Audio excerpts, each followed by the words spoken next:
Hello. Ladies and gentlemen, boys and girls, children of all ages, CWF is proud to present the greatest podcast in the world!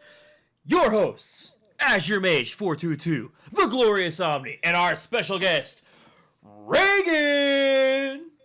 Oh, I don't have a cool name. It's okay. Just a normal one. I can respect it. How was that? Was that a good intro this week? Was that? That was pretty good. That was pretty good. I mean, look at you taking the reins, not letting your co-host do his announcement. Good job. I got you. My goal was to completely steal the intro spotlight from you this week, because I have to take what little spotlight I can, because our special guest this week is going to take the spotlight from both of us, and people are going to start tuning in looking for him next week, and it's going to be us again, and they're going to be massively disappointed. Steal the whole damn show. Yeah, it is. Well, I mean, hey, we could have felt that way when Daniel was on for episode 2, but no, we still trudged on. It's okay. The Pod Boys are here to stay, so you're going to be happy to see us. Heck yeah! Welcome. Welcome to the CWF Backstage Podcast. I am being joined, of course, as I said, by my boy, Azure Mage. How y'all doing? It's your boy, Azure Mage. How y'all doing, ladies and gentlemen? And oh, go ahead. No, go ahead. Yes, and I am the Glorious Omni, and this is the show I've been looking forward to. I gotta be honest. When I saw you signed up for this, I got super excited.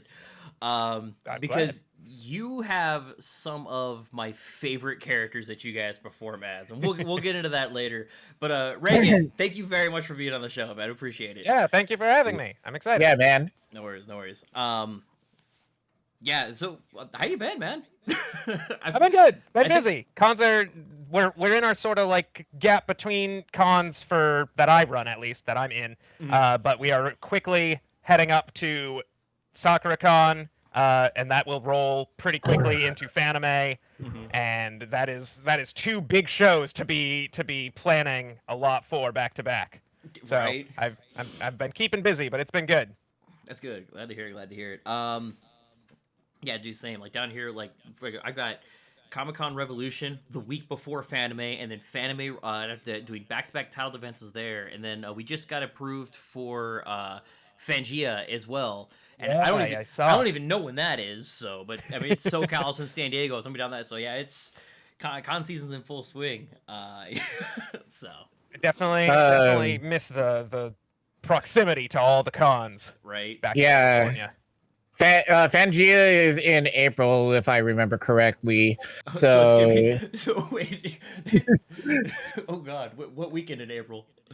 I think it's in the middle. You might have to look at the board again, but yeah, it's like I'm gonna be busy like this month because I'm gonna be going to SumiCon next week. Right. I'm gonna be yeah, you're working back-to-back weeks the next couple weeks. Yeah, I'm gonna be going to SumiCon, working over there because I'm working with some people. But also after SumiCon, I don't even get that week to rest because it's CarrierCon the next weekend. And at first it was like, oh hey, I'm just gonna do a show. This is gonna be a fun con. And then suddenly, hey, you want to come over and work? Sure, I'll do it. I mean, because I can work a con because, like, when you really think about it, after doing your targeted things, aside from shopping, what else are you gonna do? You gonna eat? You gonna hang out with friends? But it's like, oh, let's see what else we can do.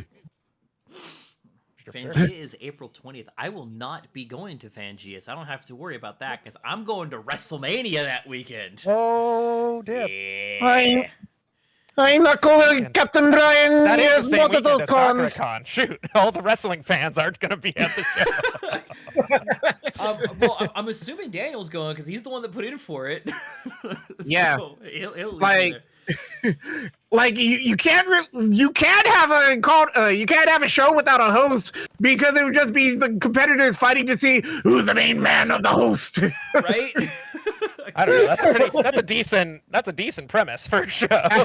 Actually, no, we're gonna put that on the table. We're gonna put that on the work table. It's like, oh, hey, we're doing a show. Who's the host? I am. Everybody fight for it. No, it's like they freaking do a tournament to see who's gonna be the general manager of the show that they're currently on, but nobody realizes that. By the time the match is over, you're out of time, and so it's like, I've won. Show's over. Oh, well, thanks damn. everyone for coming. I get to say that. Yeah. Wait a minute. Who's? Wait. What was the show? This is the show. Oh man. Right. That's So- sometimes. Reagan, I know you've watched a Yes. couple episodes of the podcast before, so we got 5 questions for you that I thought up yesterday at the last minute because I am prepared for this.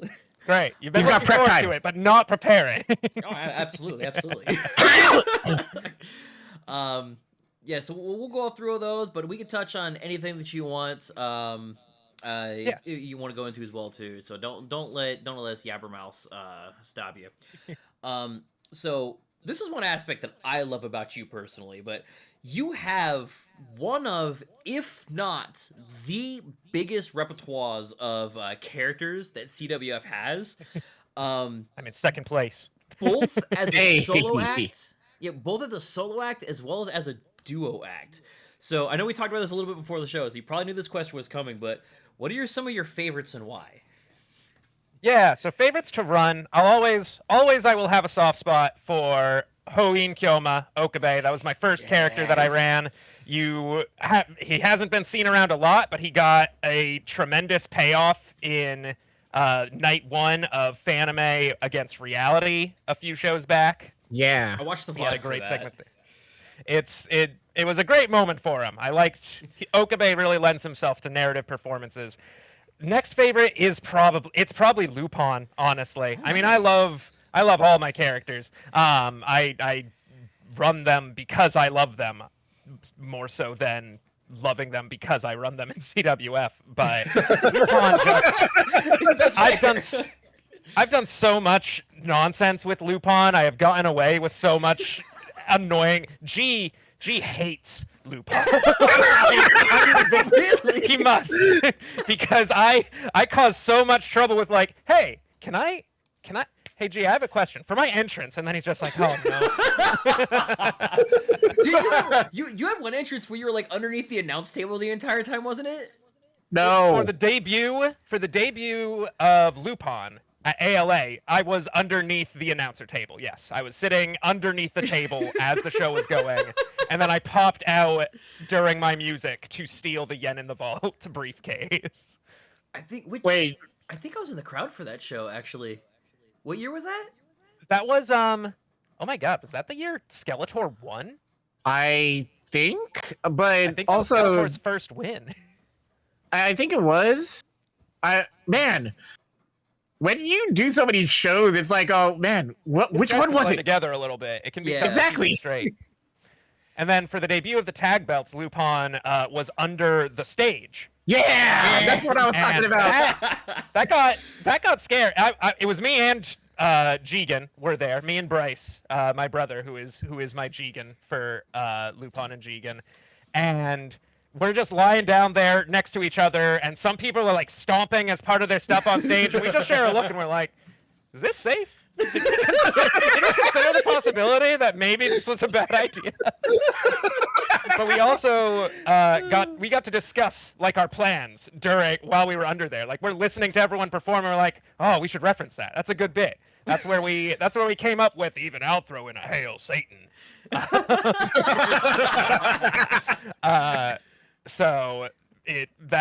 I think that has really made me love Lupin to run the most. Even That's fair. like Isaac and Miria have the potential to be that level of ridiculous, but because I've been running them mostly in the Pacific Northwest, I've sort of had to contain the level of bullshittery that I engage in with them.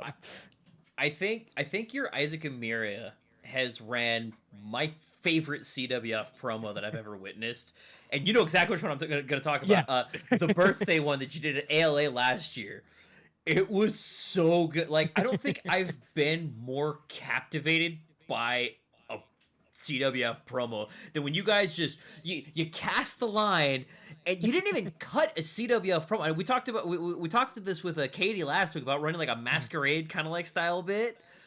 You guys hooked the crowd and just kept them going the entire time. It kept reeling it, give it a little slack, reel it in, give a little slack. It was one of the most entertaining promos I've ever seen. So The way I describe it is our round 1 promo was just to explain why it was us reaching the realization that we wanted to compete for the CWF championship. that was the journey that we went on, because we just showed up to wish a happy birthday.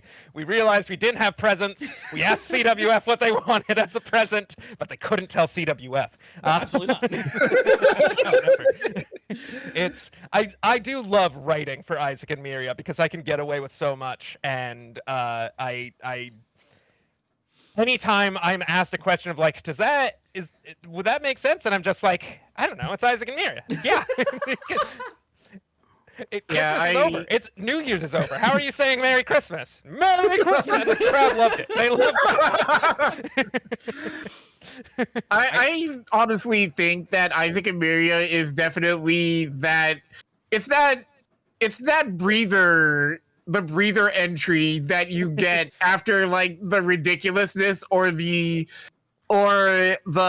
seriousness of some competitors that go up for in the main show, because it's like, oh man, we got the ridiculousness of the Baz, or we have the seriousness of Shadow, and then suddenly here comes Isaac and Miria just doing a dance onto the stage, and then just being just goofy but delightfully just genuinely pure. We bring wholesome energy to the CWF. Here's a question from the chat. How many times has Isaac Amiria said happy birthday to Doof, the one character who canonically doesn't have one? Gosh, how many times? I mean, how many? If it's show, it's every show. I'm pretty sure we've said happy birthday to Doof every show we've been in together. But the actual number of times, I'm pretty sure during our KumoriCon victory, in our finals match against him, we said it probably at least like 4 times each, because we sang him a weird happy birthday song. Oh, that's super funny, dude. So we wrote we wrote some version of Happy Birthday that involved each character's name for every possible finalist we could be up against. That's dedication. That is. I wanted to. Oh, go ahead. I wanted to chime in on Okabe. I remember when you first entered as Okabe, and I have beef for you, by the way, because I was thinking about doing Okabe, then I found out there was already an Okabe, and I'm like, damn it, now I can't do Okabe. Because I love Steins Gate. Steins Gate is, depending on the time of day, Steins Gate is my favorite anime. It just depends on what I've seen. It depends on what I've seen recently. That or Attack on Titan. But anyways, yeah, I remember you going up and like you were doing the Hyorin Kyoma thing, but your biggest pop was everybody in unison in the crowd going, "Chug the pepper!" And you literally did it. But I remember you talking after the show like, "Oh, I almost choked on that goddamn bottle." Drowning live on stage. It definitely is the most physically demanding character I run, because that crowd will not accept anything less than complete like finishing the bottle. Finish it or die. I think you should do Okabe at Anime Los Angeles, because the ALA crowd is memey as hell, and I think they would love it. It is the way the crowd has been going. It does seem like this might, like, it could be an opportunity for them, but that's what I was saying. I don't make as many shows as I used to when I was as I used to be able to, and so I got to pick and choose more carefully. It's a bummer. No, that's fair. I want to run everybody.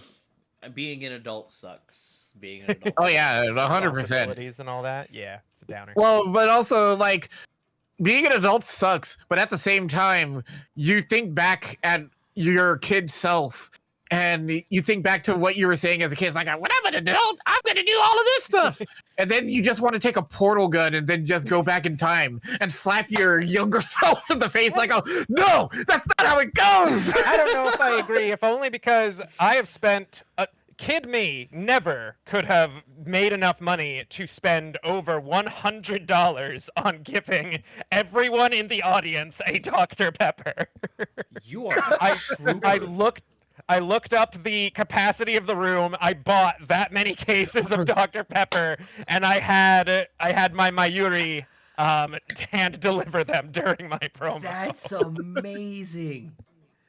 And That could have been your entire promo, like Dr. Pepper. That was my Queen City appearance, and it's Nice. what Nice. Todd G commented on it later about the one special moment from that really hasn't ever been repeated since, was the power of not a chant, not a cheer, not applause, but everyone in the crowd simultaneously getting that of opening a soda can at the same time. Oh, I'm gonna have to Was go watch amazing. That is amazing. That sounds incredible. I'm gonna have to go back. I'm gonna have to go watch that.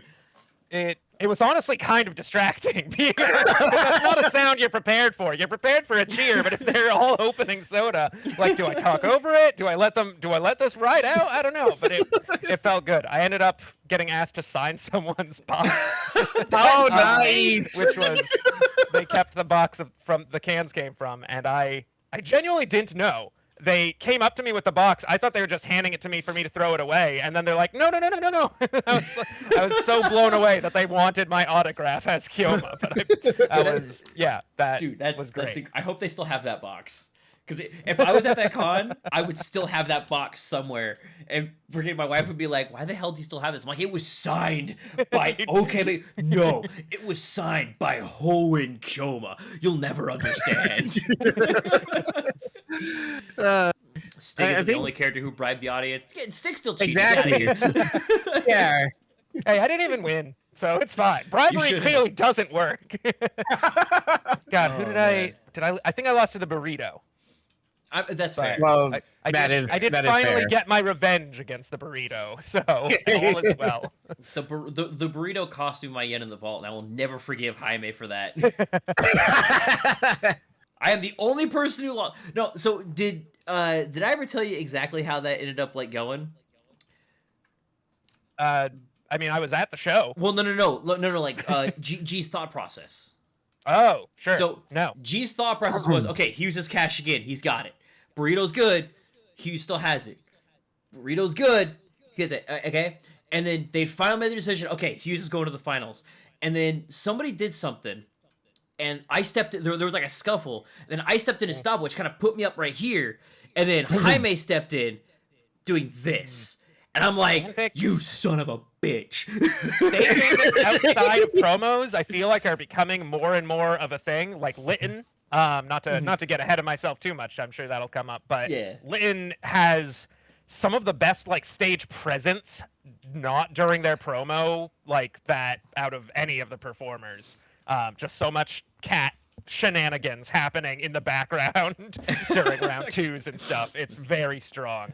I want to bring this up again because I don't think I told you, Reagan, but I you know what I'm going to talk about as far as Lytton goes. Yes. So, Fanime a couple years back, I went over to Silver Island with Lashada, and we were just hanging out, and then we went over to Yaoi Bingo, and then we also ran into Lytton over there too. And so, Yaoi Bingo's doing their things, their Yaoi Bingo shenanigans. Lytton gets called up, and he does a pole dancing thing, but he also does, if you've seen Yaoi Bingo, you know what happens at Yaoi Bingo. I don't know if I should get into the details of what happens in the Yaoi Bingo, but I think that's going to be left for... It stays in Yaoi Bingo. Yeah, yes, that sounds like what happens in Yaoi Bingo stays in Yaoi Bingo. Yeah, pretty much. Anyways, he finishes bid and he sits back down next to both me and Lashada, and I'm looking over at Lytton, and I go, you can do all of that, but you're still afraid to perform for CWF? Yeah, and We have an Before interesting he habit did. pattern in the PNW of our most like hesitant performers are winning. It's only recently started, but Lynn was one example, and our most recent Kumoricon winner, Adelgard, had to be like forced into the show because I was like, we have more time than we have performers. We need another slot. You'll be fine. And then she went on to the finals, and it's like, oh no. But she's in. So There you go. It's good. That's the trick. It's all a work. We want the most scared performers to be champs, so then they have to come back. Oh yeah, That's how you grow a roster. There you go. And coercion. that's not strong handling our new competitors. Trust us, everybody. If you're gonna become a new, You'll if you're be gonna perform for fine. us, yeah, we're not gonna like shove like the entire title on for you to forcefully come back to us. No, that never happens. Edelgard didn't say yes until she saw the Titantron. Wow, that's pretty last minute. Well, Oh, man. anyways, that actually does go into our next question. Sure. So, what goes in your head for your thought process of creating a new character to perform as? Because you're like me sometimes, Reagan, where almost every new show you come up with a new character to come up with. It's like you never like you'll bring in staples, but every big show you come in with somebody new that you want to perform as. Yeah, What there else are- be there? So there are two big elements to it, I think. The first is, I mean, like, I have the idea before I have the show. Like, I'll be watching something or playing something or whatever, and I'm just like, oh man, I like this character, I like this attitude, I bet this would do great in CWF, and I could do it. And like that connection with the character is very important, which is why you see a running theme of most of my characters being the same kind of character, of lovable rogues. Yeah, no, it's true. It is true. There's a few of So those. it's very much like those are my favorite characters, like character tropes in media, and so those are the characters I want to do and want to cosplay. But the second element of it is like context. It's timing. I am very much on the writing heavy side of CWF. I'm really into a narrative. I've had to tone that down to make my material a little more digestible instead of like forcing them to listen to me do a lore dump on them. But like if the context of the show makes a character make sense, then and the timing around it, like Akira Tendo, who is apologies to anyone who really liked that character, because I don't know if I'll ever run him again, because the circumstances were just too perfect. And I loved Psalm 100. That show I think is underrated, but we had a character who represented like corporate just grind 9 to 5. I which is wonder who the that could have antithesis, been. the I'm antithesis not of turning my everything head. Akira stands for. And the show had just finished, like shortly before Fanime applications were going out. I was like, it is now or never. This is the time. And so a lot of that comes into it. One of the few exceptions of that is Yato, actually, my most recent new character. I loved Yato. I always loved Yato. I love Noragami. So that part was easy. But he only ended up at ALA because my Miria was not able to make it for life reasons, work reasons. So I was like, oh, I need to Adulting bring sucks. a different character. Adulting. And I now might as well be as good a time as any to bring in Yato. He did not have any particular relationship with Parappa the Rappa. Although I did, God, I wrote so many bars that I never even got to use. I think everybody besides Zubaz like had that mindset of wanting to go after Parappa with their own bars. Yeah, and he insists that no one's beating him with rap, but I think the crowd would have been behind it, but we'll see. I literally still rapped want to get against that him in one-on-one. round 2. I wanna get that one-on-one with Parappa just so I didn't write all of that for nothing, because it was a lot of work. If it helps. Do you know how many things rhyme with Cerberus? Not a lot. If it helps, my wife liked your Yato promo more than she liked any of my Shadow stuff. So you have that. So thanks. I have a tendency to really, really strongly resonate with like a select few people. One of my earliest Okabe, or one of my actually last Okabe performances in the main circuit, his last Fanime appearance, I had a Kurisu with me, who actually, this was her debut into CWF also, because that was Edelgard. Oh. My Kurisu back then is Edelgard now. Not to kill the mystery for anybody, but Okay. we did a bit, because even back then I was doing bits, even though it wasn't a full duo entry, where I finished my Dr. Pepper, and I asked her for another one, and she's like, oh, what, this? And then she takes a drink first before she gives it to me. And there's one guy in the audience who, in the front row, who I heard him quietly just go, that's hot. This guy gets it. He's behind me. I did not even get to round 2 in that show, but that guy was in my corner, and so I'll take it. Hey, it happened. So you take that victory point. Absolutely. I won't name any names for the sake of everyone's privacy, but I was told by someone, jokingly, angrily, that my Joker debut at Anime Expo got their significant other much more interested in my promo than which was very, very flattering.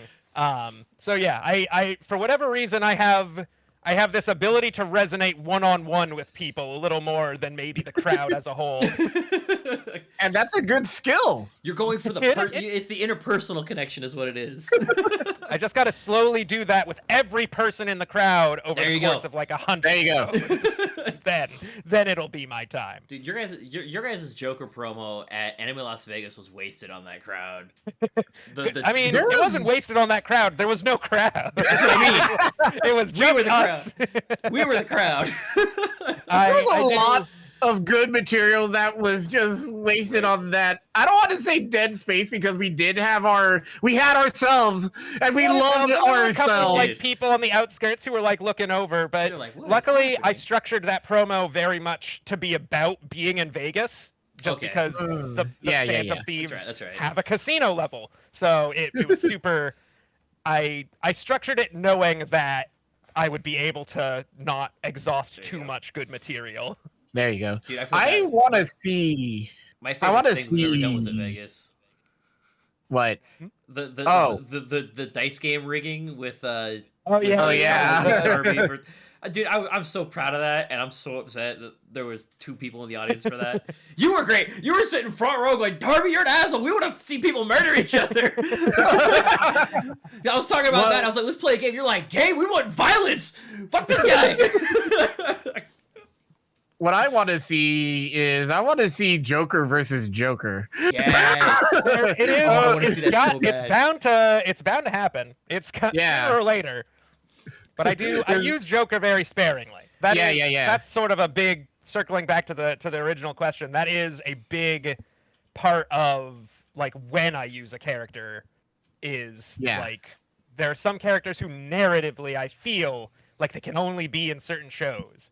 Like you can't run him at every show because that doesn't feel like a Phantom Thief. See, exactly. I like that thought process actually because I kind of feel the same way about Alan Wake, who I am probably only going to use I'm probably never going to use him for like going for the title or anything like that, because he's not that kind of character. I'm probably going to use him strictly for like narrative stuff, like because he's got the thing going on with Haunter right now. So if that ever like advances, or I'll use him if we want to advance that story and stuff. But no, I definitely agree, because some characters aren't meant to be Maze Hughes, who I've used almost every show until I started being Shadow and stuff like that. So yeah, they're like bread and butter characters who can just sort of show up at any show, and then there are characters who like need breathing room. They need space. yeah, exactly. So speaking of like different characters and stuff like that, so we've talked about your your huge like arsenal, which is continually growing, by the way. So one thing I know is faster if I could. right. So you and can I say her name? Your partner's name? Oh yeah, Paige. Okay. Yeah, so you and Paige do often perform as a duo, going for a singles Yes. title as well. So what made you guys just decide to start kind of doing that rather than just only performing together as a tag team, and each of you guys doing separate singles entries versus one duo entry? Well, it helps, I think, that my first duo, if you count Kurisu, like I was always doing sort of like a main entry with a like side character helping out, and Paige had to like slowly be drawn into wanting to perform again. She did not want to be like a main entry for a long time, and so that like she was like, I want to be on stage, but I don't want to be the one doing the whole thing. It's scary. But slowly that evolved, and it really came to a head with Holo. Because we do Spice and Wolf together. But Holo is that main entry. I am literally just there as a hype man and to provide some setup for what she knocks down. I think it was more common, actually, in the older days of CWF to see like these two-person teams that counted as a single entity. And part of that is because the tag team belt wasn't as well established as it is now. Okay. But like even my Lupin debut, it was Lupin and Jigen, but it was really just going for the one belt because the tag belts hadn't been re-debuted yet. We ended up spearheading that decision. We were like, we want tag belts and we want to compete for them. Okay. So that, and the other part of it is sort of, I describe it as cheating sometimes, in that it plays to my strengths a lot, where if I have a person that I can converse with, it opens up a lot more room for like writing something interesting. Like if I'm just yelling at the crowd, I can make that interesting, but the more involved I make it, the more convoluted it gets. I think the less that hits with a crowd. But when you have two people, it can be convoluted as long as they are engaging and it's engaging to watch them. And that's where Isaac and Miria super shine. They are having my favorites that you do. I love. They are basically having a conversation on stage that the audience just gets to listen to and be a little bit a part of. And so I think that is a big driving factor of it also, is that I really like that interplay. And it is all set up. I'm playing the long con. I've been playing the long con for the entire CWF of wanting to set up characters so that I can then have them interact with different characters later. Like, what I love about CWF is the potential for crossover, and I really want characters that aren't related, aren't from the same franchise, to interact more together, more tag teams of like characters similar thematically. I don't want to say too much because a lot of it hasn't actually been put in practice yet, which is too bad, and I want to keep it a little bit of a surprise.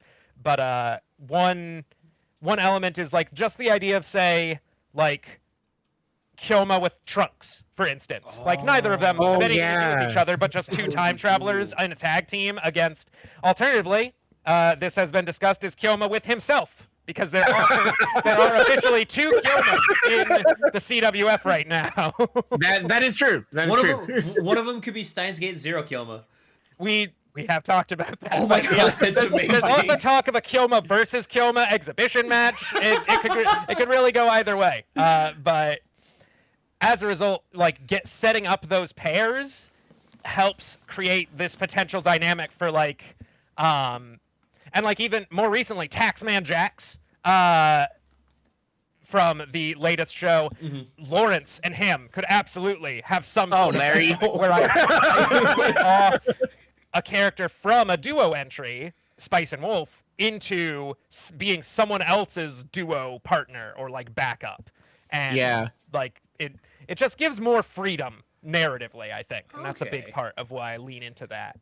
Yeah, you're no, like Isaac and Miria interacting with Doctor Doom is always just a freaking blast to watch.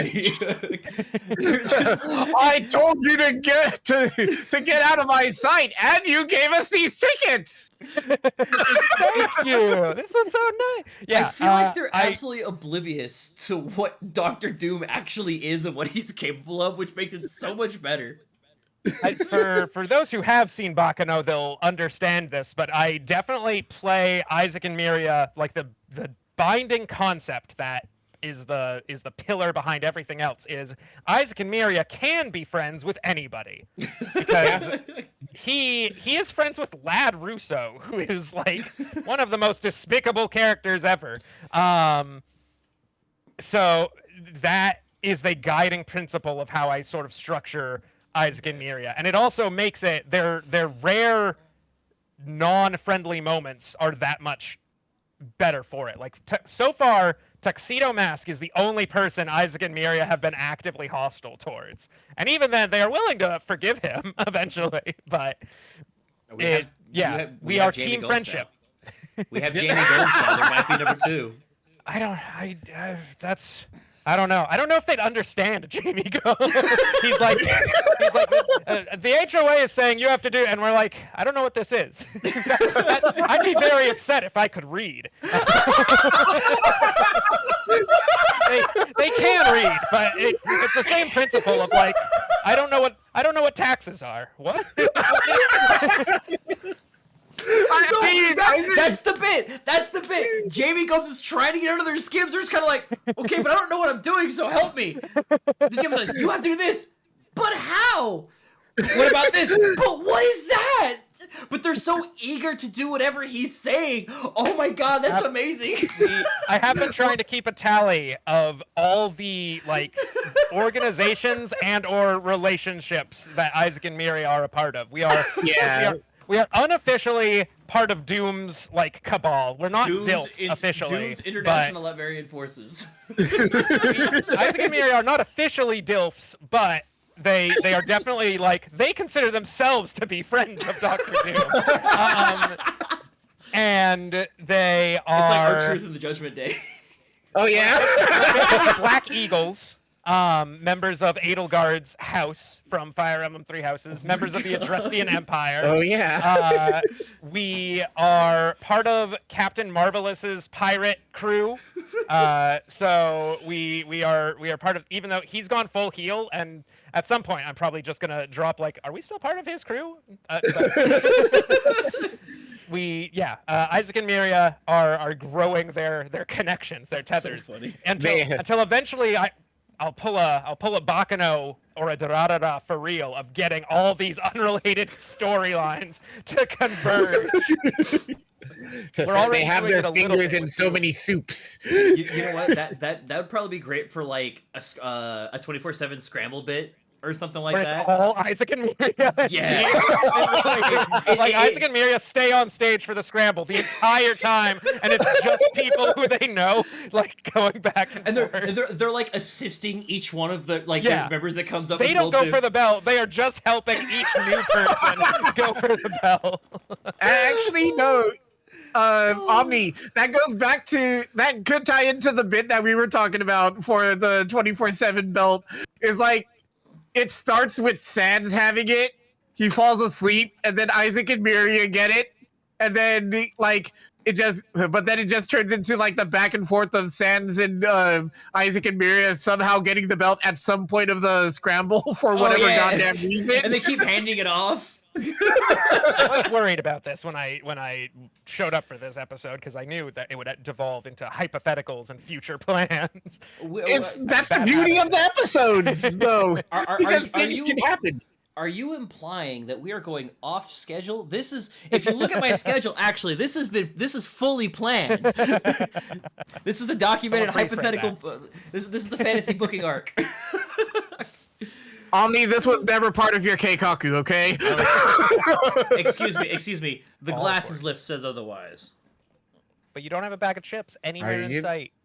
I don't. So it can't be Keikaku. You know what the worst part is? Worst part is I just had a bag of Funyuns that I finished before recording too. I didn't even think about it. Take a Funyun and eat it. But I'm rewatching Death Note right now, and I love Death Note. I love Death. It's so good. Well, season 1 is so good. That's fair. Near and Mellow are. Yeah, we don't talk that about movie's also pretty good. But I like the live action movies, the Japanese movies. Genuinely kind of good. Yeah, they were. I mean, I watched the dub and it was. Oh yeah, not the Netflix. No, not the Netflix version. No. The English dub of the Japanese live action movies, hilarious. First of all, when the chief of police starts talking, oh yeah, I'm pretty sure it's his anime voice actor, and it's so. I think they got all of the voice actors for the anime. But no, I think the Japanese live action movies have a better ending than the anime. However, it's a super strong ending. Have you seen the musical? I have not seen Death Note the musical. I unironically, it's fantastic, and in my opinion, it has the best ending. Oh yeah. Oh, all right. I No think spoilers. I think the Death Note the musical out of all three of them, they all have, because obviously, spoiler alert for a 30-year-old fucking anime. Light dies at the end, and I know. Oh my god, my ears! But they each have a different take on why and how Light dies at the end, and I think that the musical's take, in my opinion, is the best out of the three because it wraps around to why the entire Death Note story started in the first place. Interesting. Yeah, they have a full performance on YouTube, so I definitely end up recommending checking it out. I'll have to look into that. I think we'll talk about that in a bit, but for now, is it segue time? Is it segue time? It is segue time. So we're gonna. So we're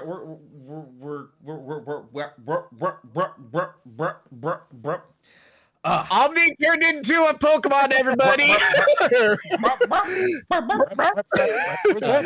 Anyways, so this is Reagan. gonna be my favorite part of the show. This is gonna be my favorite part of the show. So worried. This is scary. So Reagan, being part of the PNW crew, what are some of the major differences between performing for the PNW and for the CA cons? California circuit, the main line, as I call it.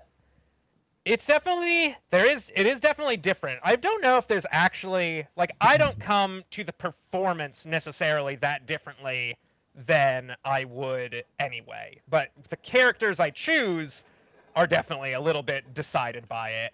I started with Star-Lord because I wanted the character that was guaranteed mass knowledge. Everyone was aware of MCU Star-Lord at the time that this was starting out, so he felt like a natural fit because it was brand new baby. It was brand new baby CWF, just starting out. And it slowly has become clear that the PNW crowd, first of all, they are nice. They're nice. They appreciate the wholesome vibes of Isaac and Miriam more than I think the California circuit has. Fanime, in particular, has a reputation of that is a serious crowd. That crowd is not playing around. Yeah. And I think that has shaped a lot of people's promos, especially because that niceness, that friendliness of the PNW crowd means that being a heel requires some extra legwork. You really gotta wedge yourself in there to make sure they actually boo you, because for the most part they are defaulting to rooting for you. They want you to succeed when you're up there, and for heels, that's a problem. Yeah. As a result, I feel we've gotten some of the best heel work. Admittedly, we had no Jamie Gomes So that, but also Jamie Gomes wouldn't have landed in the PNW because they No. haven't seen the burrito. Yeah. It's saying- they don't. Jamie Gomes is a combination of just spicy burrito being so beloved and that being taken away, more so than the Jamie Gomes character itself. It's about what it used to be. That contrast definitely is like critical to making it as big a reaction as it is. You're not saying so the 4 Kids PNW gets doesn't cheered up have there, right? Say again. You're not saying 4 Kids gets cheered up there, does he? Absolutely, it could start that way. What? Like when 4 Kids comes on stage, the crowd is like, "Yeah, 4 Kids." They have fond memories. He has to put in the work to make them hate him. And he does, and it's amazing. And Tuxedo Mask, oh man, he has gotten some of the biggest hate pops I have seen. When he redesigned Saka Rumble's logo to be AI developed. That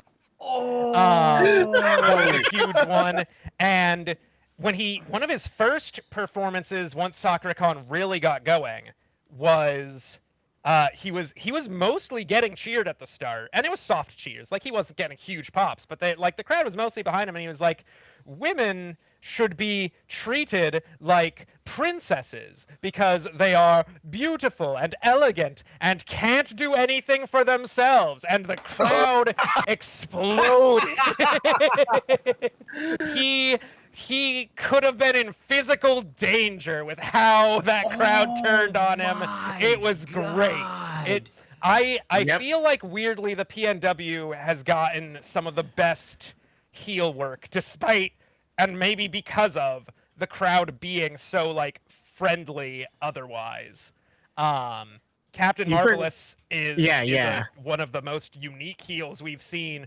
His entire gimmick now. First of all, I feel like he's a different character every time he comes up on stage, which is great, but his latest gimmick is just trying to shush the crowd basically, and the more he does it, the more they hate it, and it is fun to watch that back and forth. Just seeing that from the table, I'm like, oh my god, he's doing it. Yeah. Wow. Every time I'm on desk for the PNW shows, I am constantly amazed at what the performers do, things that I have not. There's like this is a terrible word to use because I don't think I'm allowed to say it at my age, but there's a ratchetness to there's a scrappy vibe to the PNW shows. We are flying by the seat of our pants, it feels like sometimes. Sometimes that is it by design. Sometimes we're trying to look like that. Like Isaac and Miria make everything look like we're flying by the seat of our pants. But also sometimes it's genuinely happening. Sometimes we don't know what's happening on stage. And the crowd loves it. The performers lean into it. We've had some amazing saves and like recoveries from moments that might have put someone out back in the early days of the mainline CWF. We've got a different vibe, and I'm growing more and more of an appreciation for it. We don't necessarily want to be the next Fanimania. We can become our own weird thing. It's kind of like you guys are aiming to be like the old school NXT, to where it's like, yeah, you're your own thing, but you still got like these huge pops and like this crazy radical, like super freaking what's the word I'm looking for? Super loyal like fan base and stuff like that. You're not gonna get the numbers of like Fanimania or ALA, but it doesn't matter because you still have like, because of the closest of everything, it feels bigger. Well, I mean, Omni. I care about from Danganronpa V3. We got a lot of hometown pride. Yeah, there you go. There you go. Well, the thing is, Omni, like being at the PNW shows, like I've been to 2, and like it's possible for Soccer Rumble to get as big as Fanime because I have seen those seats fill up. And that Sakura Dome, that was like 300 people. Oh, damn, yeah, nice. Yeah, like I really. apologize for my awesome. assumption then. My bad.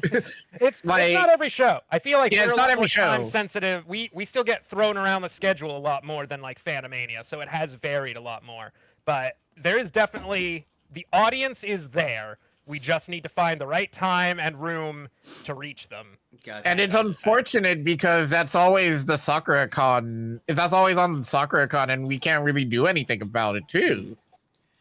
And SakuraCon is doing their best with us, but also like SakuraCon has some weird logistical struggles just because they're now 2 buildings. A lot of people aren't happy about that, and to those people, I say, man, did you go to the old artist alley? Get out of here! It was a basement. That was a studio apartment holding an entire artist alley. Wow. It was insane, and I don't think it was good for anybody. It was almost certainly a fire hazard. So no matter how annoying it is to have to trudge between 2 different buildings in cosplay, I will always say that was the right decision. Nice. And Yeah. now I just hope SakuraCon slowly consumes every building in between. Yeah. Then it can just be one giant convention block instead of a convention buildings. Nice.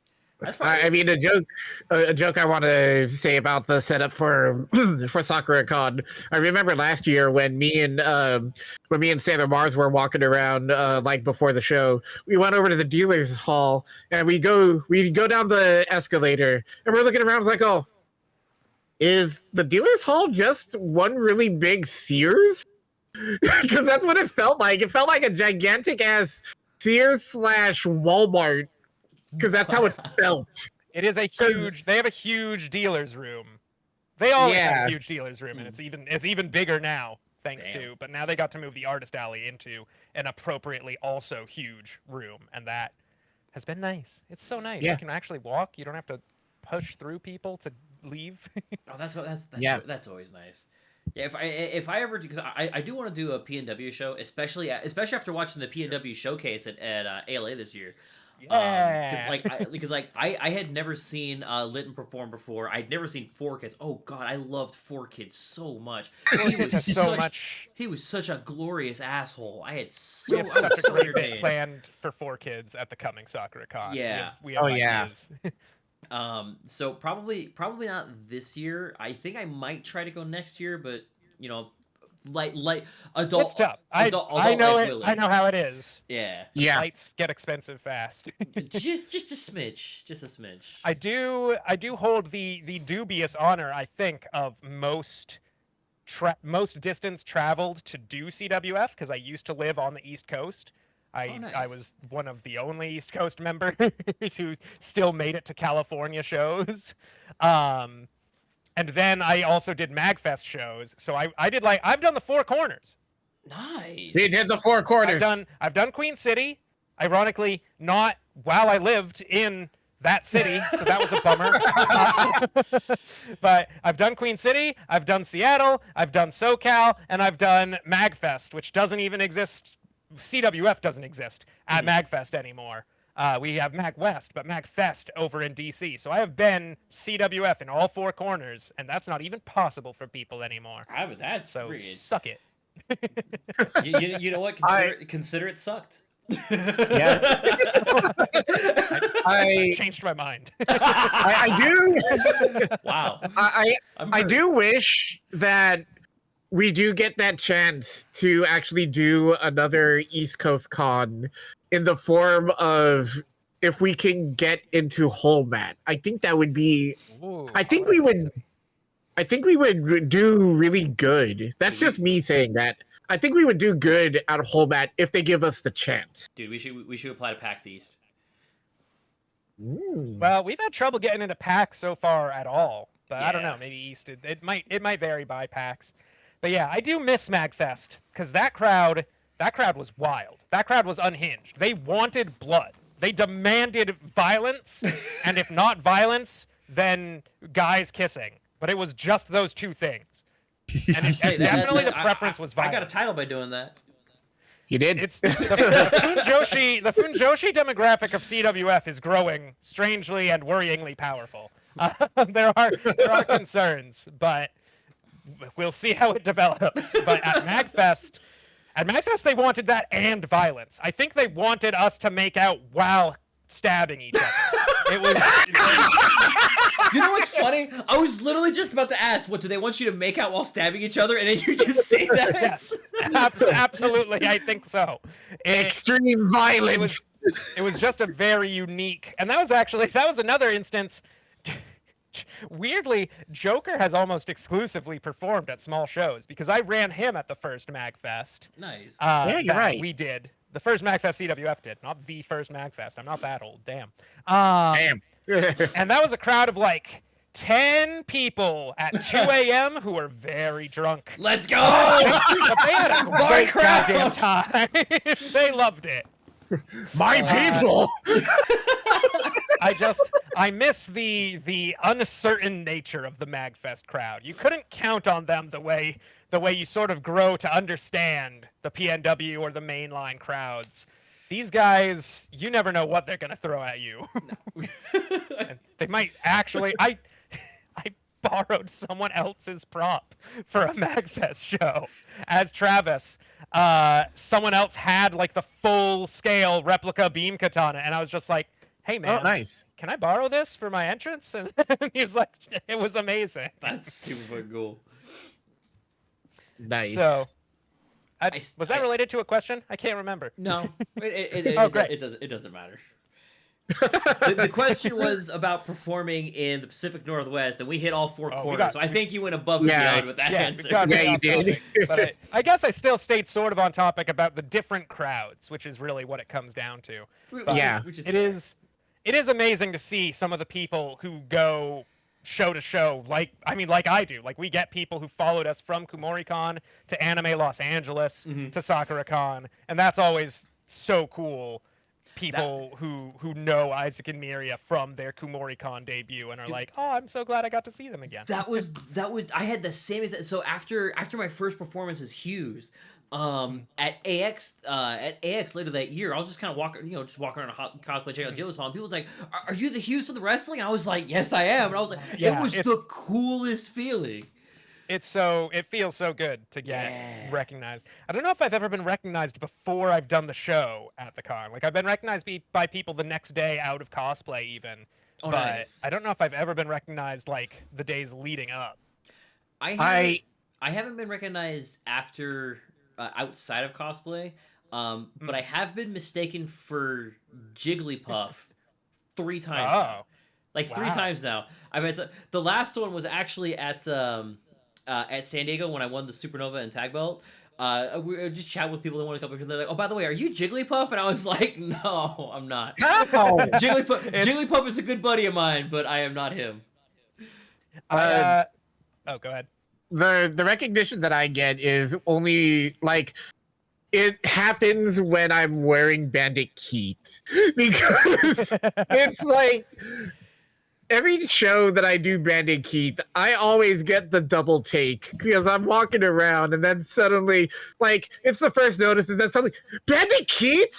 Yes, in America. It's and not then, super like, common of a cosplay anymore. No, it isn't, but still, I just love the double take that I always get. But then, like, as the years go on, it's like, oh, wait, you're the Bandit Keith that goes into CWF. I'm like, yes, I am.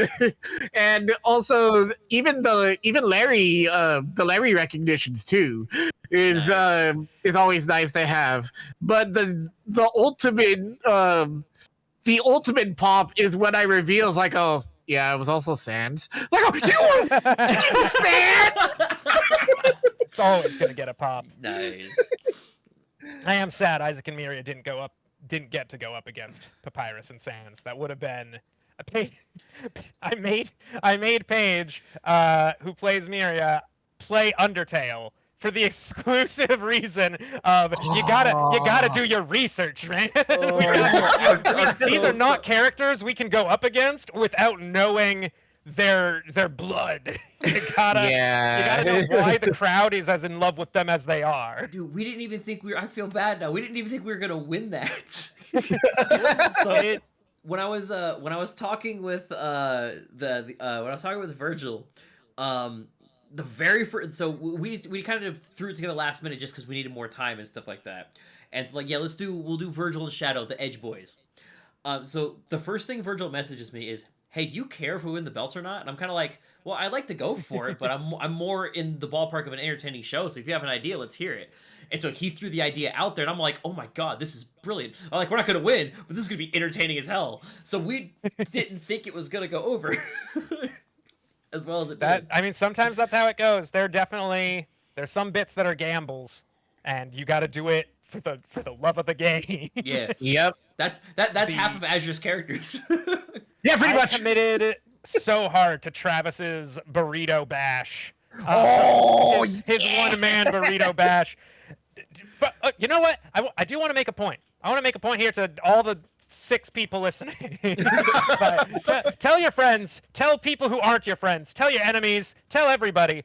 Those were 2 separate burritos. I did not harm ever the Moe burrito as Travis touchdown. For those lacking the context, at the Fanimania where Travis was entering against Spicy Burrito as the champion, I, for round 1, had an inflatable burrito that had Spicy Burrito written on it. And I did all of Travis's big wrestling moves, and I beat the shit out of that burrito. Oh And then in round 2, I brought out some ramen and some Bushido burrito energy, and I made the Moe burrito, which just had this cute little smiling face.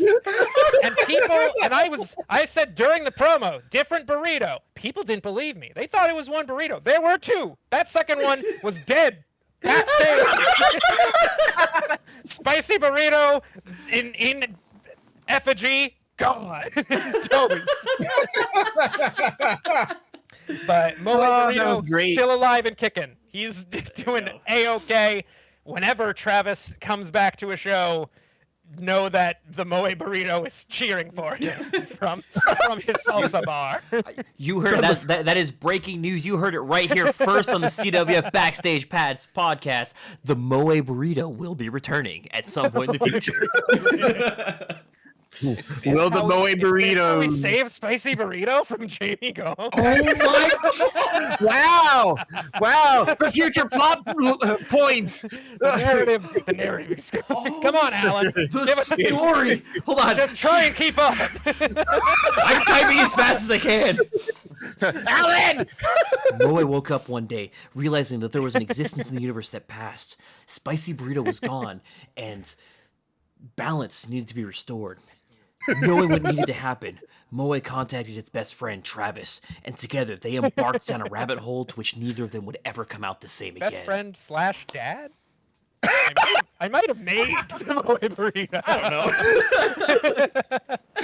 Oh, that's great. I love it. Alan, your publisher needs 10,000 words by Tuesday. Shut up!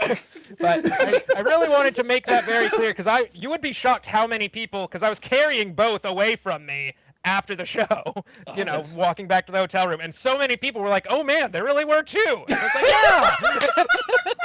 "Yeah." You didn't believe me? Oh, that's so funny. Oh, that's great. Good. That's good. Well, I think we kind of covered this a little bit with your last question, or with the last question, Possible. but segues, let's go. Segue! I need to get like that. It's like that episode of Family Guy. It's where it's like, oh yeah, I upgraded the cutaway. He goes, cut away and cut away. We need that. We need that graphic that shows up on the driving across the screen. Yeah, like we need that graphic on the screen where it's just like, here comes a segue. You know what? I can make that happen. I'll just make a I'll make 2 identical freaking like OBS things, and I'll just transition between them so it transitions, but it's the exact same. But anyway, we're professionals here. Yes, we are. So, I don't think not by definition. Knock on. We have 0 scuff on this show. We haven't had any scuff on this show. 0 scuff. But you at haven't all. been paid. That's the definition of a professional. Wait, we got paid? Eddie, have you been paid? Have you not been profit sharing? Larry. Anyway, on to the next question. I'm gonna turn about his fair play on this podcast. Get Phoenix right. To be fair, this podcast is hosted on the CWF Twitch channel, and that is a monetized channel. So even though we don't see any of the revenue, we technically are getting paid for this. Oh damn, we are professional. Technically. All right, Yeah. I rescind. I back down. I can officially say I'm a professional podcaster, and I can disappoint my parents more. Hey, we're doing it for us and the people of the CWF universe, okay? No, we were going so. I Never blew mind, up your segue, by the way. you were trying to segue into something, and we this is a completely... very long. So this is a very long segue. This is the ADHD segue. This is a long man of segues. It was a segue into the segue into the segue, and they all Exactly. crashed into each other. Or maybe the Exactly. two hooks of It's the Segway Battle Royale, and only one comes out standing. There's still the OnlyFans that no one has made yet. Mr. Dangerous was supposed to make an OnlyFans like 2 years ago. Speaking of old Travis grudges. Oh boy. I took offense to the fact that in his Skeletor challenge, when Skeletor was the champ, so many characters were getting a chant for OnlyFans. I am the only one who removed any clothing during that show. Well, to be fair, I took it off. I was willing to do the work. To be fair, that's your own fault because you gave it away for free. But you know, Travis didn't know at the time. Travis's jacket is surprisingly comfy, even without a shirt on. It was nice. That material was good. There you go. There you go. Okay, I think we're done segueing. Perfect. Nailed it. First try. Nailed it. Nailed it. So we kind of, I think we kind of sort of covered this, but if there's anything else you kind of want to add on, but what are some of the things that you feel are unique to the Pacific Northwest CWF experience that you can only get up north? You can only get up north. Yeah. I mean, besides the fact, I think something that I set out to do very much for the Pacific Northwest when I made it, and I'll make this broadly known that I did not make it alone. Obviously, I was supported a lot by G to begin with, but also Jigglypuff, Haunter, helped me start up the Pacific Northwest branch of the CWF. Nice. And now Stig Doof is also very much involved in helping me keep it together. I was certainly the biggest, loudest voice pushing for it, but that was not a solo effort. So I don't want to sound like I'm taking solo credit for that. But when I set out to get that show going, one of the things that I had always wanted more of in the mainline shows, and that was easier to just do in my own shows, was more like guest hosting. Which we've actually seen some of that come into the mainline shows more now. But the idea of having the hosts be more of a part of the show, even if they're not going to compete, like even in the big shows. So like Star-Lord and Holo as your hosts for Sakura-Con, Isaac and Miria as your hosts for Kumori-Con, really having like this fun character energy even on the desk. And it's not that that's impossible to do at the mainline shows. It certainly could be done, but the Pacific Northwest definitely makes it a priority. That is a defining feature of our shows, I want to say. And I think that is something that people can get behind. And on a similar note to what sort of a common thread throughout this episode, there is a lot more narrative focus, partly because I have a strength for that. I feel like that's just where my mind goes all the time. But also just because we are a smaller group that is getting big presentation. Like we've been on the main stage of Sakura-Con, which is crazy. That it is a crazy room. Admittedly, it was at like 11 a.m., so we did not fill it. But nevertheless, the people who came were happy they did, and then we have gotten better timing since then. But because of that sort of tighter roster, it gives us a lot more freedom with the time we have. I mean, ALA had a record 19 competitors. That was insane. There is no room for other stuff when you have that many people competing. There was barely room for that many people competing. Whereas the Pacific Northwest, because of its size, does have that ability to weave things in, to run some long cons. We also have the advantage of the overlap between SakuraCon and KumoriCon is very, very high. Like, almost certainly higher than the ALA Fanime overlap, because, like, those are the two Pacific Northwest cons. They're anime cons specifically. There are others, and not to disparage them, but those are the big two, and they're not that far from each other. You can get direct train rides from Seattle to Portland pretty easily. Nice. It is, and it is not anywhere near the distance of like Fanime to ALA. Yeah. And also just California having so many conventions means it's dispersed a little more. You might have people whereas Seattle and Portland already have like a sort of relationship anyway, whether it's a positive or negative one. But that lets us really tie these things together. And that's another thing we're really looking to do, is really build this CWF universe of the Pacific Northwest branch. Here's an inside scoop, an exclusive for those of you listening, is Isaac and Miria will be returning as hosts for SakuraCon. Woo! Then the hope is, this is too far in the future to confirm for now, but the hope is to also bring Star-Lord to host at KumoriCon, at Weird Mageddon. So the idea is really building that relationship between those two cons and a very established circuit that shares that universe. And that's something that took a long time to even build a little bit at the California cons. And I think the Pacific Northwest has some natural advantages in making that work, which makes me happy because I am an ideas guy. You're honestly kind of really making me want to do some Alan Wake stuff up north. Absolutely. There's absolutely room for it. Yeah. Let's maybe we should workshop that. Maybe we can chat. Maybe we can work it. Won't be for this show. I think this show's booked. Yeah, no. This is literally like, too soon. No, so I love that aspect because that's always been one of my favorite things. Is I love doing kind of like the long game storylines and stuff like that as well too.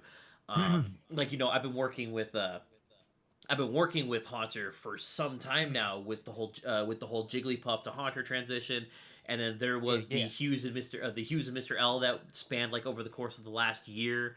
So I love like that kind of long term storytelling stuff. And so I kind of love that there is it's hard to do that in SoCal because we don't there's a lot of like smaller cons, but it is kind of like it doesn't sound like it's nearly as interconnected as it is up in the Pacific Northwest. So we can do like a little bit here, then a little bit here, but not everybody's going to go to every show. So it's a lot. Yeah. So, and especially now because the biggest crossover we had was Anime LA to Anime Expo, which we don't have Anime Expo anymore. So, and also Fanime is smack dab between those two, so that throws a further wrench in it. Well, and plus on top of that, Fanime is up north as well too. So like, there's not a lot of people that's gonna go from like SoCal to. So I mean, I know a bunch of people that do, but it's not a huge crossover on that. Except definitely for, a barrier to entry. But that also means that like if you're running a storyline between ALA and AX, then the champion can change between then. Exactly. You have almost no time to re-prepare if that's relevant at all. Like it's tough. And most likely the champion will. So far, no champ has ever successfully defended at Fanime. Until this year.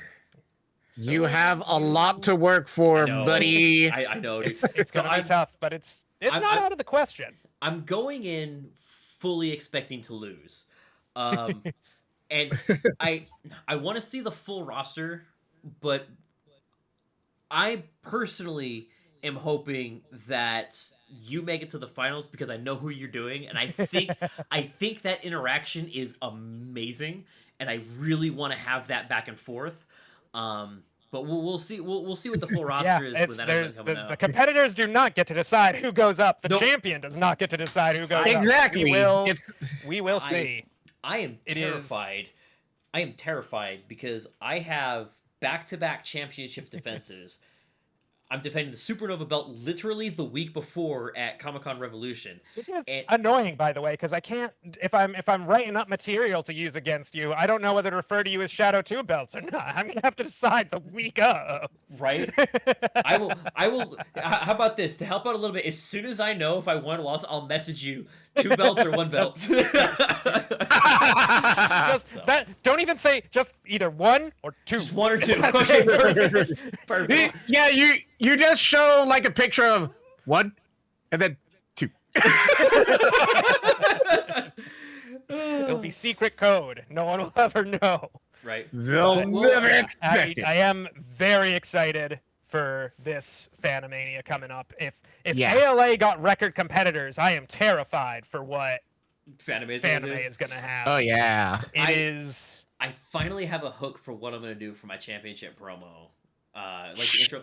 I gotta flesh it out a little bit because I'm like, how the fuck do I approach this? Because I'm not fighting for anything. I'm fighting to defend something. But like, how? Like, it's a complete mindset from what I'm working on this entire time. So I finally have my hook. So hopefully it works. Hopefully it works.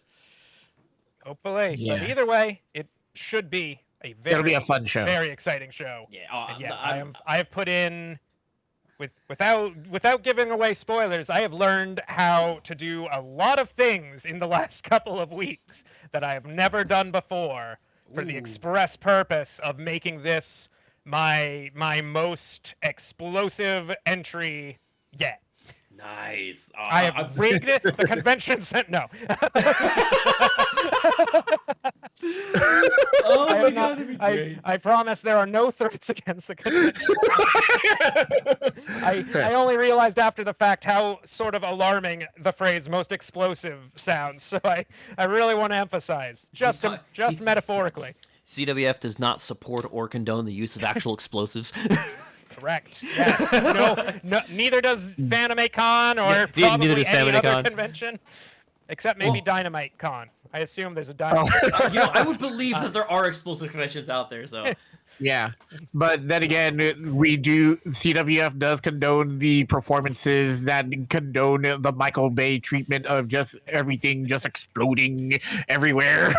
dude, I want to. CWF condone the cool crime of robbery. Wait, that's Lupin's thing. That is 100% Sort of. A little bit is. Dude, I want somebody to do Michael Bay and just go up on stage, just going blah blah blah boom, boom. Their explosion. Titantron writes itself. So Hold on, that- Omni. Omni, I talked about the idea of going up there as Mr. Torg from Borderlands. Hey, crowd, did. let me tell you. Let me tell you forgot one thing and ask you one thing only. Explosions. I forgot you were talking about. I forgot you brought up doing Torg. we haven't had any Borderlands competitors, have we?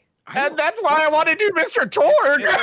It's a surprising lack because the characters lend themselves to it, regardless of how you feel about where the games have gone. I Yeah. feel like the Yeah. characters could definitely be Oh, absolutely. entries. I think there's always going to be, like, if you stick with, like, Borderlands 1 and Borderlands 2, I think there's always going to be that kind of fondness. Like, I think if somebody did Handsome Jack, that would be incredible. Like, Handsome I think Jack as like a Matt Ashita-esque host yes.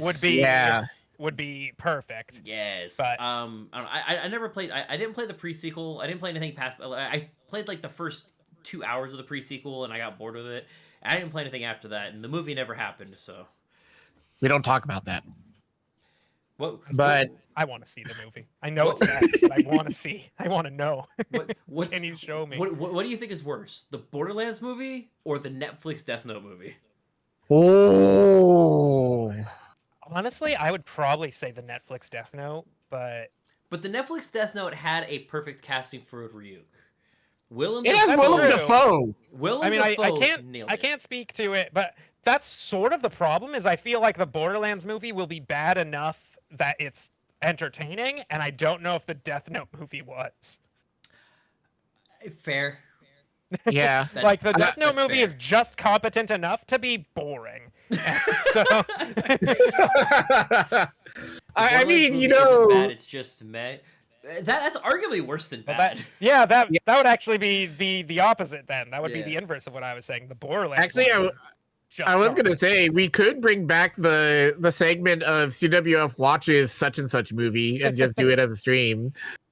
Because I remember when we did it back in the day, we did a watch along of the M Night Shyamalan Last Airbender movie Just on MST3K, live. CWF. Yeah. Oh my god. Yeah, we did it. So I've actually never seen that. You're lucky. Yeah. I'll just say that I used my free Netflix trial to be part of that, and I regret it? Kinda. Like But it my dumbass sat through Netflix Death Note twice. Ah! So, Oh no. so I did it once because I was a huge fan of Death Note and I hated it. Then I was thinking about it. I saw a clip of like Willem Dafoe's video, and I'm like, wow, he was really good at this. You know, maybe I was too hard on this movie. Let me watch it with an open You mind. gaslit yourself into I did. watching it again. I did gaslight myself into watching it again. And you know what? I almost hated it more as a standalone movie. Like, it's almost worse when it's not shitting on the source material, which is an even bigger sin somehow. I don't even know. It's not good. How unhinged would L be in CWF, do you think? which As L? I don't think L could be an entry, but as a host or as a duo. Like if you entered Light and L together, and the entire Yes. premise of the promo They're is handcuffed L fighting each doesn't other? know Light is Kira, Oh, yeah. but Light is trying to cut his promo as Kira while L is slowly realizing. Dude, Have I'm the down. investigation happening live on stage. That's amazing. Yeah, but then it would just lead into the grudge match between Alan Wake and Light Yagami. Okay. Or Phoenix Wright. I'm Ah. always looking for excuses to. Phoenix Wright is an entry that's you were talking about how you had wanted to do Okabe. Phoenix Wright is an entry where it's like, man, I'd have loved to do Phoenix Wright, but the guy who plays Phoenix does him so much better than I could or would have. He does him so well. There is no. I appreciate no bad blood Phoenix. about that. You think we're ever gonna get another Dio? I don't know. If someone talks about wanting to do it, I think they're gonna get a lot of people being like, I don't know, man. That Yeah. Dio, historic. It was That perfect. Dio is just sublime. Technically undefeated. Yeah. No. He was so good that he was just there. he took his win, wrapped it up, and said, I'm going back to China, bye. You know what? And you're not Absolutely taking based. it away. Absolutely based. Absolutely. Well, based. it's just I was hold at on. that show. That was my first that was my first CWF. I Oh, was at the nice. very first Fanimania where Dio won. Yeah. Well, it's just like how Killer T's biggest win will never be taken away from him because it was his Never win turn. at Hentai Con. And he has the head title. The original head title. And that original head title will be never taken away. But we have the new head title, so as you do. Dude, who were the tag team champions before? Oh well, it was Mr. Dangerous and was it Afro Saiyan also? Yeah, it was Mr. Dangerous and Afro Saiyan, I think, were the tag champs. But they officially renounced the title when we introduced the new tag belt. So technically, they did lose it, even if they haven't lost a Mr. match. Dangerous actually performed? Yeah, back in the Nice. day, Oh, nice. those old Fanime shows were something. Oh, hell yeah, dude. So my... It was. Oh, go ahead. Oh, go ahead. The vibe was, it was nuts, and I brought in my own terrible vibes to my first performance. I cut a promo in the it was, I think it's called something else now. It was the Ramada at Fanime. The Ramada's continental breakfast.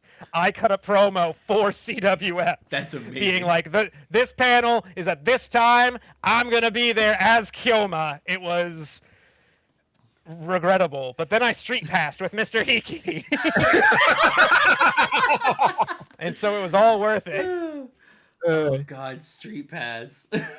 So good. Street Pass culture. I miss Street Pass culture. I absolutely miss I Street feel Pass culture.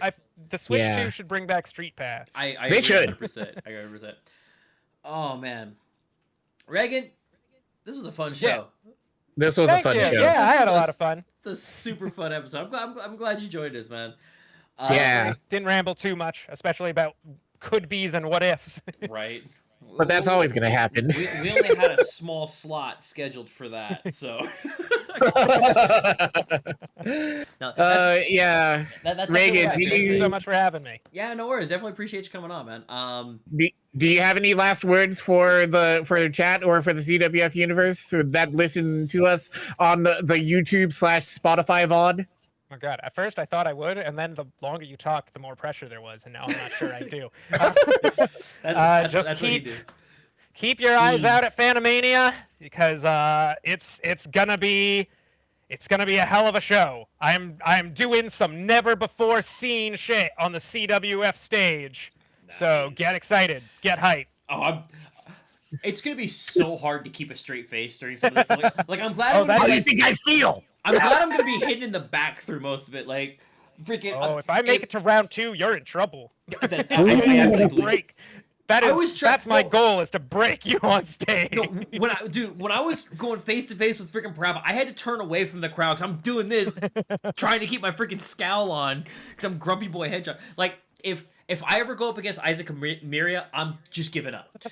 I'm giving up because I won't be able to. It's another advantage of all my characters is pretty much every one of them is absolutely the type who would genuinely laugh during the. Like, I can be in character and still be laughing at other people's jokes. Like, you know what? Actually, pretty good. Yeah. All right, man. Well, this was fun, dude. This is a great episode. Yeah, good. I knew when I saw you sign on, I was like, oh, this episode's gonna be fat. Like, we got a lot of really cool people, and we got some coming up that are gonna be freaking fantastic as well too. But personally, I think it's because I'm such a big style of your promo stocks. I'm a narrative guy myself as well too. Like, you're that one guy. You're the one guy. The one guy. I'm the one guy. I'm the one guy who's your fan. God, that sounded way more assholeish than I wanted to come on. I was leaning into it. Absolutely. Me and my 5 fans, one at each show that I support. But no, like I genuinely love your script. I love your narrative storytelling, and I still think that the birthday promo is one of my favorite CWF promos I've ever seen. We had a lot of fun. It was so. We had a lot of fun with it. Oh man, yeah, definitely appreciate you coming on, my brother. Yeah. Thank you for having me. No worries. I'd say if you want to shout out some socials, but for the 3rd time, I know you don't have any socials, so. I'm not a social guy. I'm an awesome guy. The truth is, he's a bigger edgelord than our edgy champion. Oh my god! That might be true. I'm not actually edgy. I just play one on stage. My music taste says otherwise. All right, man. Well, thanks a lot for coming on, and thank you to everybody for listening. Definitely, yeah. Check out upcoming shows. So we got Comic-Con Revolution coming up. We have Fangia coming up, which we got approved for. Fanime. What's the next show you're gonna be at? Sakurakon is the big one coming up for the Pacific Northwest. And when is that? And that is Easter weekend. That is April, I believe it's 19th through the 21st. But that's WrestleMania weekend. Yeah, let me read a calendar and find out. 18th, 19th, and 20th are the official dates of Sakurakon. That is WrestleMania weekend. Perfect. And the next coming show is actually going to be CarrierCon, which is going to be in 2 weeks. Yeah. So we will be doing a CarrierCon rebounds as well, talk about the show and stuff like that. And hopefully, if they want to, if scheduling permits, we are gonna have a guest, which will be the winner of CarrierCon as well. Hopefully that weekend on top of it. If they so. Yeah, if they so choose, when we find out who wins and stuff like that. And as far as next recording session goes, it'll probably be the Sunday after CarrierCon instead of on Saturday. So we'll do something for that. Maybe we can get the winner on that show. I don't know, we'll figure it out. But yeah, so next CWF show is going to be CarrierCon. It will be. Are we streaming it? Yeah, it'll be streamed. So we will be streaming it right here. twitch.tv/CWF Network. Give us the follow, give us the sub. I was going to finish that, but it was inappropriate. Yeah, and also don't forget to watch our VODs. They show up on YouTube, which is it's CWF Network, right?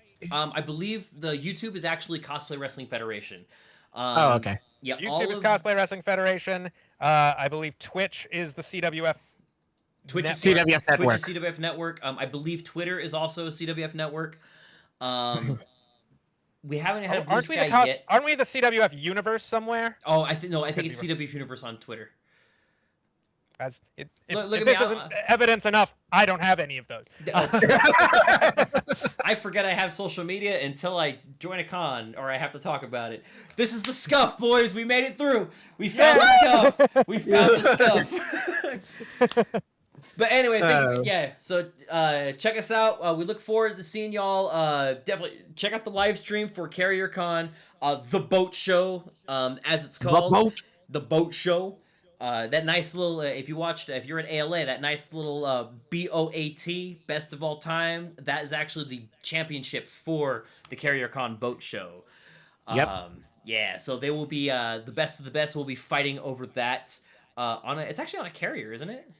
Yes, it's on the Hornet. Yeah, nice. So yeah, check that out. Check out the live stream, and we will see you in the next episode, episode 5. Reagan, thank you once again for joining us. Shoutouts to my boy, Azure Mage. Yeah, and shoutouts to my boy, the Glorious Omni. You can catch us on Twitch. You can also catch us on Twitter. Omni, what's your Twitter? The Glorious Omni. Yep. And I am Azure Mage 422. Also, just a little shout out to myself. I actually started streaming again, so I am on Twitch. So if you want to watch me get my ass kicked in fighting games or playing some retro games, that's what I do. Dope. So one last chug of juice. There you go. Juice, and we'll see you next time. Later, everybody! Peace.